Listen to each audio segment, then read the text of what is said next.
बिस्मिल्लाहिर्रहमानिर्रहीम। अस्सलाम वालेकुम। आज हमारा chapter number 3 part first motion and force, उसके बारे में लेक्चर है। मोशन एंड फोर्स असल में फ़िज़िक्स की एक ब्रांच है जिसे मैकेनिक्स कहा जाता है। Branch of physics which deals with the study of motion, that is known as what, mechanics. तो आप लोगों को 9th क्लास में गालिबन मैकेनिक्स के बारे में कहा गया स्टडी ऑफ मोशन। अब स्टडी ऑफ मोशन दो तरह से हो सकती है, with reference of force and without reference of force and with reference of force.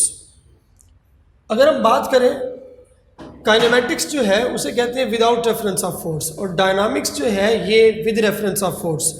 हम जब आगे पढ़ेंगे चैप्टर नंबर 6 को तो वो फ्लूइड डायनामिक्स है, रेफरेंस में फ्लूइड फोर्स होगी। थर्मोडायनामिक्स चैप्टर नंबर 11 पढ़ेंगे, उसमें हीट और टेम्परेचर का जिक्र होगा मोशन के लिए। तो वो विद रेफरेंस ऑफ फोर्स हमारे पास डायनामिक्स के 2 चैप्टर अवेलेबल हैं। यहाँ पर काइनेमेटिक्स के हवाले से इसी चैप्टर 3 में, वैसे तो हम लोगों ने 9th क्लास में ही पढ़ा था रेस्ट को और मोशन को।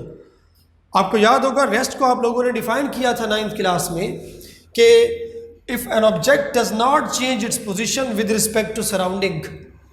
अगर कोई ऑब्जेक्ट अपनी जगह चेंज नहीं करता, जैसे कि book lying on a table, किताब जो कि टेबल पे पड़ी थी, chair in a room, room with respect to the other room, building with respect to the other buildings, colonies with respect to the other colonies, ठीक है, they actually not change their position.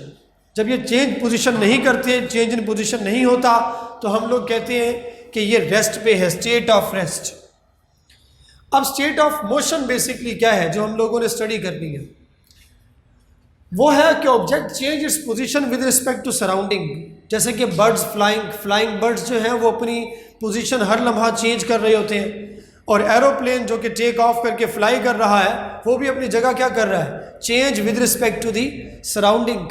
Arriving और moving away railway car from station, वो भी क्या होगी, motion में होगी। Newton कहता था कि everything in the vastness of this universe is in a state of never ending motion. कायनात की वसतों में मौजूद हर चीज ना खत्म होने वाली हालत हरकत में है। इस हरकत की हालत को हम लोग कॉन्टिन्यूअल मोशन कहा जाता है। According to him it's a perpetual motion, कि हर चीज एक never ending state of motion में पाई जाती है, ठीक है, that is known as continual motion, perpetual motion. अब जब भी आप मोशन को डिस्कस करते हो तो इसका मतलब, इसके मुराद हम लोग ये ले सकते हैं कि हमें एटलीस्ट 5 चीज़ों के बारे में डिस्कस करेंगे। वैसे तो और भी हैं, चैप्टर 5 में चल के पैरामीटर्स भी आएंगे, 7 में भी आएंगे। हम लोग जिसको डिस्कस करेंगे मोशन के कॉरस्पॉन्डिंग, नंबर 1 डिस्टेंस, कि उसने डिस्टेंस कितना कवर किया और डिस्टेंस होता क्या है। फिर डिस्प्लेसमेंट, फिर उसकी वेलोसिटी और स्पीड, ठीक है जी, और लास्ट में उसकी क्या, एक्सेलरेशन। ये 5 चीज़ें हम लोग मोशन से डिस्कस कर रहे होते हैं। Number 1 is the distance, displacement, speed, velocity, acceleration. इसी तरह जब आप चैप्टर नंबर 5 में जाएंगे तो वहाँ पर एंगुलर वेलोसिटीज आ जाएंगी, angular displacement, angular velocity, angular acceleration. इसी तरह ये पैरामीटर्स होंगे हमारे पास। अगर हम लोग डिस्कस करेंगे चैप्टर 7 में तो वहाँ पर एम्पलीट्यूड वो पैरामीटर में आएगा, टाइम पीरियड वो भी पैरामीटर में आ जाएंगे, फ्रीक्वेंसी तो वो डिस्कस करेंगे चैप्टर 7 में, वो ऑसिलेटरी मोशन है। मतलब चैप्टर 3 से जिस मोशन का आगाज़ हम लोग कर रहे हैं, जिस स्टडी ऑफ मोशन का, चैप्टर 5 में उसको सर्कुलर मोशन की टाइप में, चैप्टर 6 में फ्लूइड डायनामिक्स की टाइप में, चैप्टर 7 में उसे ऑसिलेटरी मोशन की टाइप में, और चैप्टर 8 में वेव, ये भी हमारे पास disturbance in a media actually motion ही होगी, ठीक है, डिस्कस करेंगे। तो आगे हमने मुख्तलिफ टाइप्स की मोशन को डिस्कस करना है, तो हमारे लिए ज़रूरी है कि हम इन तमाम तर क्वांटिटीज़ की डेफिनेशंस को समझ लें, इनको समझ लें कि ये क्या है। तो इस सिलसिले में पहली बात हमारे पास है distance, the change in position of a body with respect to the available path. मुझे जहाँ जहाँ से रास्ता मिलता है मैं मूव करता चला जाता हूँ, दाएं बाएं ऊपर नीचे अप डाउन करके, तो अवेलेबल पाथ के कॉरस्पॉन्डिंग जो आप मूव कर रहे होते हैं ये हमारे पास डिस्टेंस कहलाता है, जबकि डिस्प्लेसमेंट हमारे पास क्या होता है, the shortest distance between two points, ठीक है, from initial to final called displacement. Distance जो है जैसे कि मैंने ऊपर लिख दिया, with respect to the available path it is denoted by S and a scalar quantity, इसके यूनिट हमारे पास मीटर होते हैं। एक टर्म होती है डायमेंशन की, वो जब चैप्टर 1 पढ़ाऊंगा तो हर एक क्वांटिटी के डायमेंशन आपको बता दूंगा, लेकिन फिलहाल जो हम लोग डिस्कस कर रहे हैं वो हमारे पास इसके ऐसा यूनिट्स है वो मीटर में है। प्रीफिक्स लगा के आप किसी भी जो है वो सिस्टम ऑफ यूनिट में ले जा सकते हैं इसको।